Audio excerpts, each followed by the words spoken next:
Hello there, you Awakening Wonders. Thanks for joining me today for Stay Free with Russell Brand. Those of you that watched our content throughout the pandemic period, where we made our bones, made our reputation, and made an impact in the independent media space, will remember that as well as talking to people that are now in the upper echelons of American health, like Jay Bhattacharya and Marty Makary and Bobby Kennedy and Aaron Siri and Callie Means and more, we also spoke to Dr. John Campbell. Many of you still watch his YouTube channel without knowing that much of his power comes from a surprising source and resource, and we're going to be talking about that. If you're watching us on YouTube, we'll be there for about the first 15 minutes. If you know Dr. John Campbell's content, you know that he meticulously maneuvers around the complications of YouTube and their imperative to censor continually. If you're not an Awaken Wonder yet, become an Awaken Wonder now, and you get to join us live for conversations like this one, as well as my deep dives into Christian content with a variety of people. And remember, now we are streaming 4 times a week, but the content's better than ever because we're making content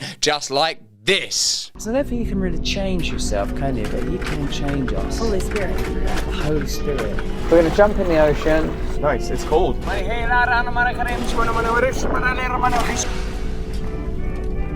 Aim for the head. Nice work. See you at the tribunal.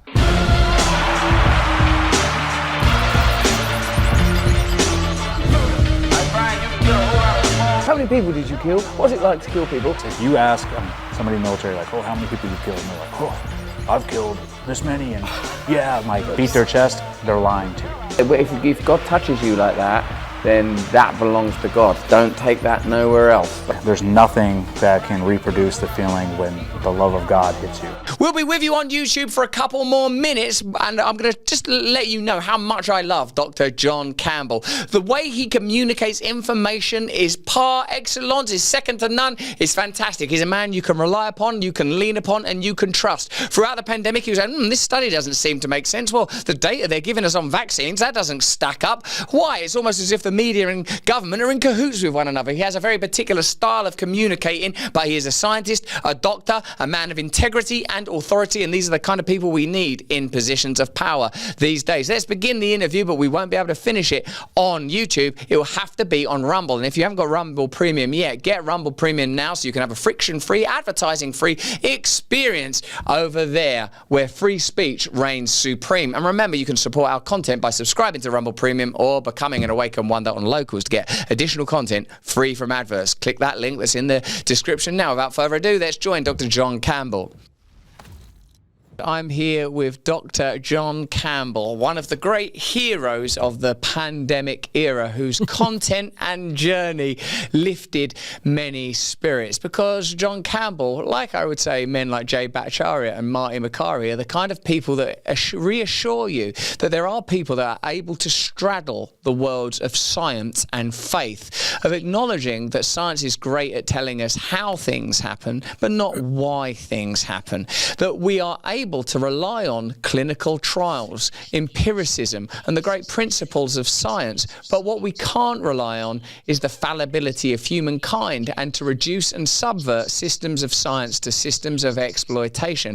In so much as if science is a subset of corporatism and commercialism, then what kind of empiricism is left? If big pharma and health ultimately are controlled by corporate and maybe even globalist interests, and maybe it's even darker than that, how can we rely on their findings? Who pays for the clinical trials that happen? Who will refuse to pay for clinical trials that ought happen? Who's spending money to prove that natural immunity and vitamin D, sunshine and deep breaths are effective when you could have clinical trials to demonstrate that new mRNA technologies are valuable, maybe even invaluable? All of these questions were worked out live by my guest, John Campbell, who's a teaching professional as well as a medic, whose brilliant trademark, non-blustery, straightforward, let's face it, British style was a beacon to many and an inspiration to many more during the pandemic period. Dr. John Campbell, thanks for joining us for this live conversation available to our Awakened Wonder community. Click the link in the description if you want to become an Awakened Wonder. Thanks for joining us, John. I wish all those things were completely true, Russell, but I appreciate it. Thank you. Well, I think very they were much true. Indeed. What things weren't true? I think it was all true. Oh, well, it's what I aspired to be. I'm not sure we always quite got there, but it's a bit of a process, and we're still working on it. It's pretty insane. Some of the things we wanted to talk about today, Russell, was the overlap between faith and science. Is that an area that we're interested in?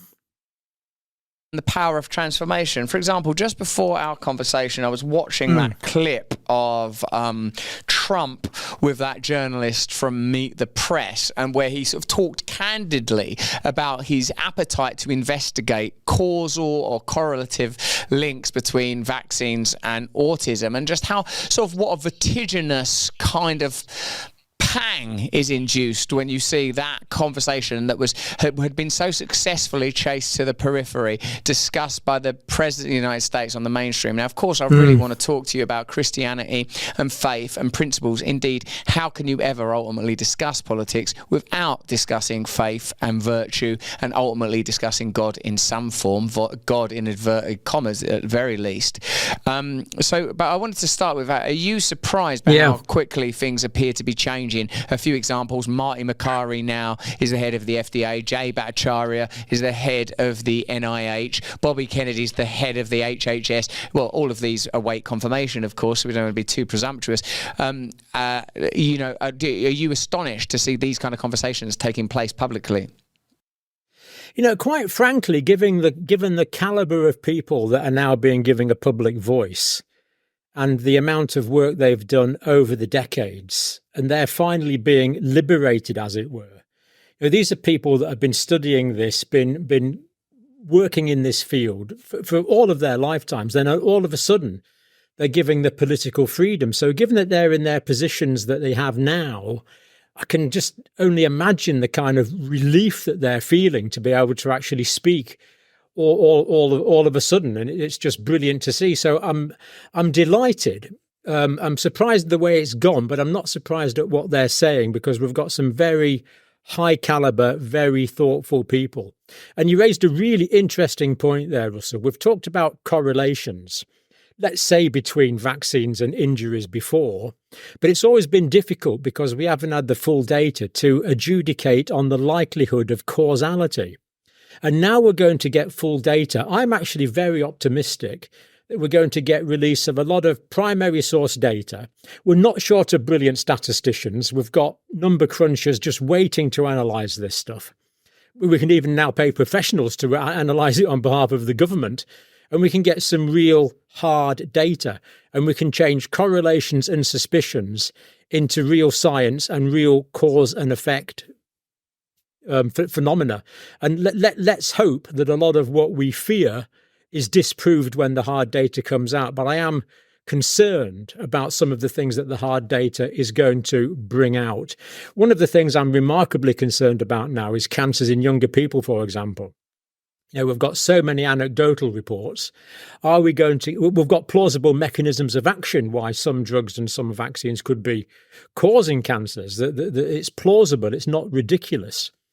But we haven't got that final data that's going to link the cause and the effect. And I'm really optimistic this is going to come out. People will crunch it straight away, I'm pretty sure. And then let's hope for the best. But it is an anxious time as well as an illuminating time, I would say.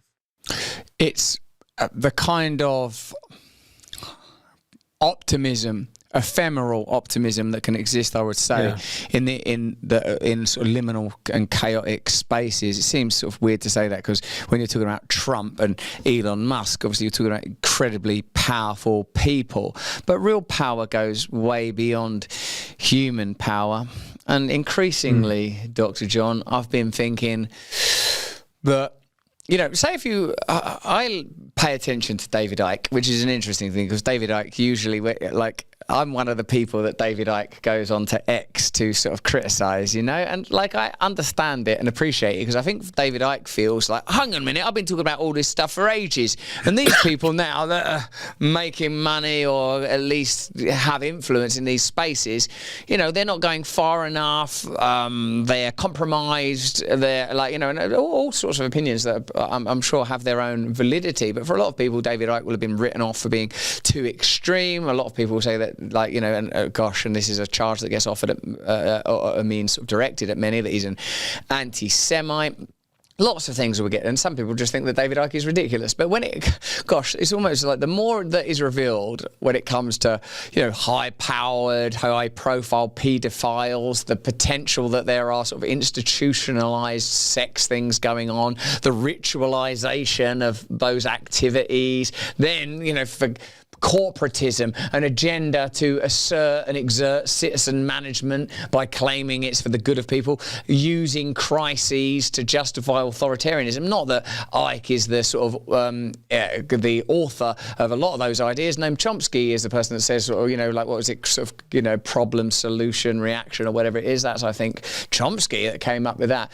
But what I guess this was a roundabout way of me asking, John, and sort of moving us towards sort of the area that I'd like to discuss with you, is that a lot of people now, because of the emergence of independent media, are able to and willing to attack establishment narratives, whether it comes to the field in which you have garnered some renown, big pharma, medicine, healthcare, or when it comes to reporting on wars, even with like recent events in Syria, straight away people are like, this reporting saying that this Al-Qaeda group are great seems sort of a little bit compromised, and look at the funding. Some of them are funded by the Pentagon, some are funded by the CIA. We're all kind of a fay with information that not that long ago, John, would have been really esoteric and would have been coming from the left. I'm thinking about people like Naomi Klein with her book Shock Doctrine, about how the sort of South America was continually being sort of co-opted, corrupted and overtaken by deep state US interests, how coups were continually being sponsored. Now, these tropes tend somehow to exist on the right and pertain to a type of power that still remains political and material one way or another. What I'm wondering, John, when we're talking about faith versus science, is are you becoming increasingly sympathetic to the idea that power may go beyond the simple matter of controlling resources and controlling information? Very much so. And I think what you're sort of starting to get at there, Russell, is the link between predeterminism and free will. I think it is important that people have free will. We have to have free will to have moral accountability, and we do have moral accountability.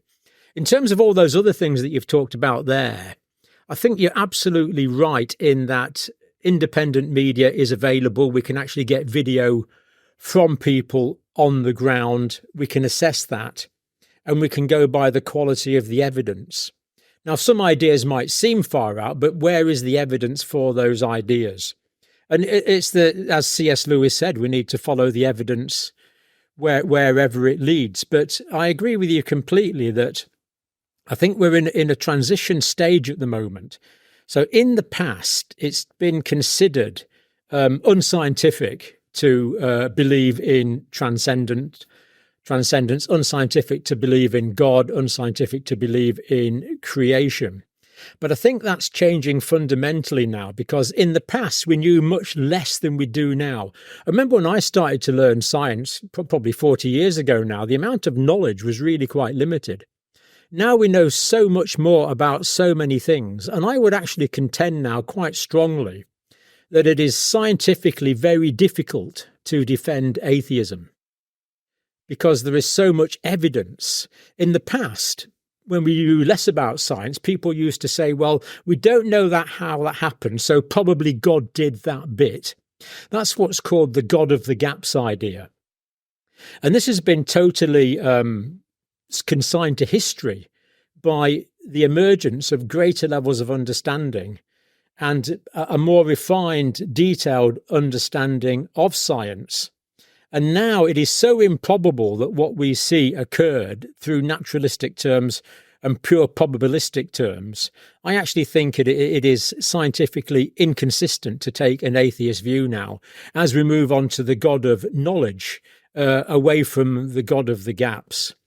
And maybe just to start off with one really simple example, the first book in the Bible, in the beginning, God created the heavens and the earth. Well, when I was young, started to take an interest in astronomy, there was two views in astronomy. There was Big Bang and solid state.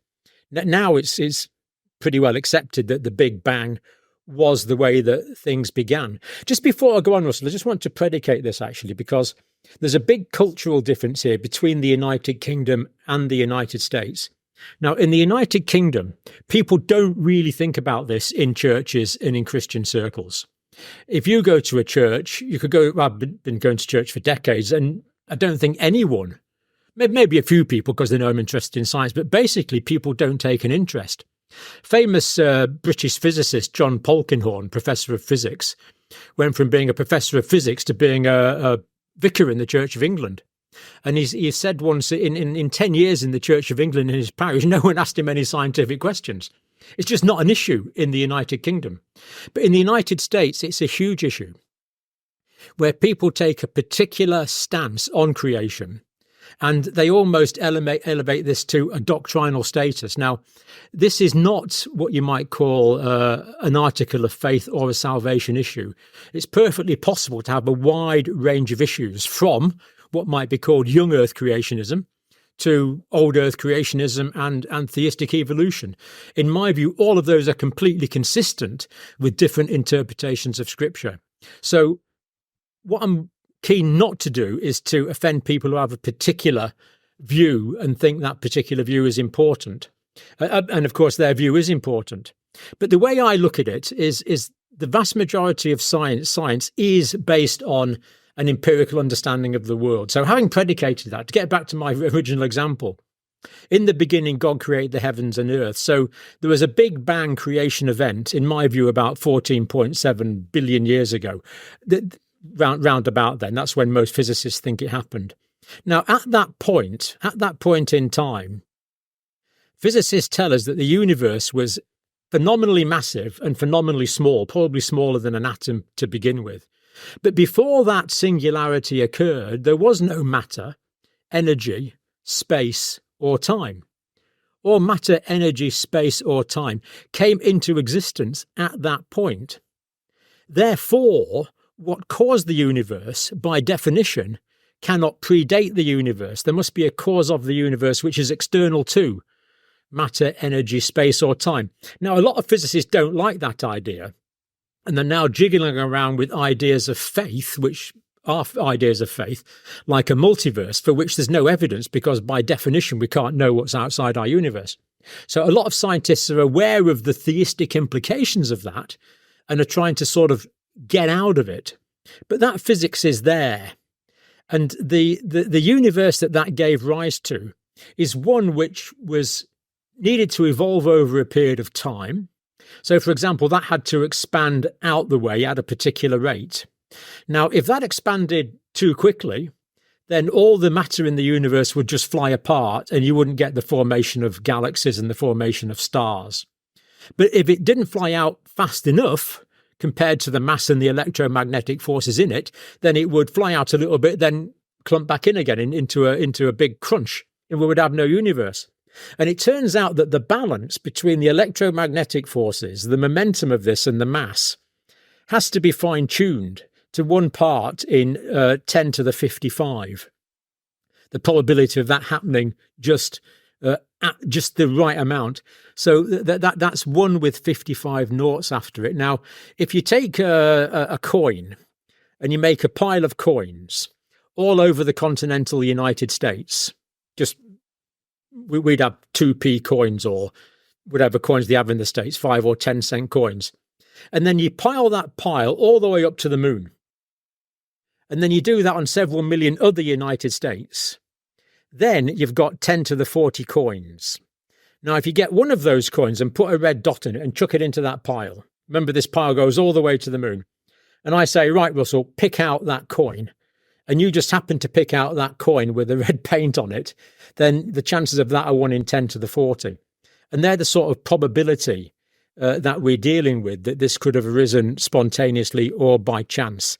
To me, this speaks of design. It speaks of premeditation. And there's so many other examples we can give if you'd like me to give some more. But well, I'm going to have to stop you there, John, because we're moving into territory that YouTube would like to get all over, I'm sure. You know how that goes. So click the link in the description to join us for the rest of this conversation. Before that countdown ends, click the link right now. We're going to be talking about extraordinary stuff like the Shroud of Turin. We're going to be talking about George Orwell. How many of you have been looking at that picture there in the background thinking, when's he going to mention George Orwell? When's he going to mention George Orwell? We're going to be talking about Trump, news media, autism, vaccines, and so much more. Click that link and join us.